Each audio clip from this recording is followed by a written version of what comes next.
بسم اللہ الرحمن الرحیم۔ ان کا نام حبیب بن مالک تھا۔ وہ اس وقت مسلمان نہیں ہوئے تھے اور وہ یمن کے بہت بڑے سردار تھے۔ ابو جہل نے انہیں پیغام بھیجا کہ اے حبیب، آپ بھی ابو قیس پہنچ جاؤ۔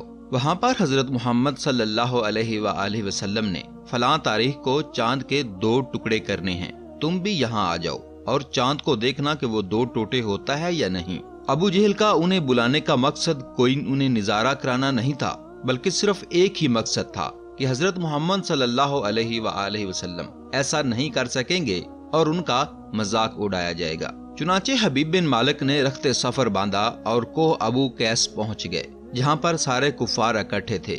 میرے آقا حضرت محمد مصطفیٰ صلی اللہ علیہ وآلہ وسلم بھی وہاں تشریف لے آئے تھے، اور تمام کفار نے مطالبہ کر دیا تھا کہ اگر آپ صلی اللہ علیہ وآلہ وسلم اللہ پاک کے سچے نبی ہیں تو یہاں پر کوئی آسمانی معجزہ دکھاؤ یا ہم سب کے سامنے چاند کو 2 ٹکڑے کرو۔ یہ سن کر آپ صلی اللہ علیہ وآلہ وسلم نے اسی وقت چاند کو 2 ٹکڑے کر دیا اور واپس تشریف لے گئے۔ خصائص الکبریٰ میں موجود ہے کہ 1.5 گھنٹہ تک چاند 2 ٹکڑے رہا۔ حبیب بن مالک یہ دیکھ کر حضور اکرم صلی اللہ علیہ وآلہ وسلم کے پاس تشریف لے آئے اور بولے، یہ سب ٹھیک ہے، لیکن بتائیں میرے دل کو کیا دکھ ہے؟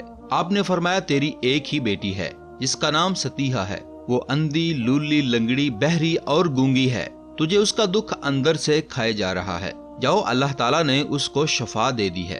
حبیب یہ سنتے ہی دوڑ کر اپنے گھر آئے تو ان کی بیٹی ستیحہ نے کلمہ پڑھتے دروازہ کھولا۔ حبیب نے پوچھا کہ ستیحہ تجھے یہ کلمہ کس نے سکھایا؟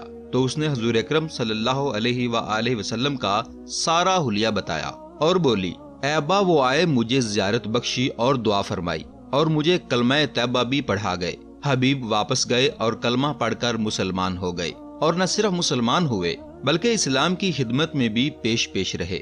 ناظرین، مزید ایسے واقعات سننے کے لیے پلیز ہمارے چینل کو سبسکرائب کر لیں۔ اجازت دیجیے، اللہ حافظ۔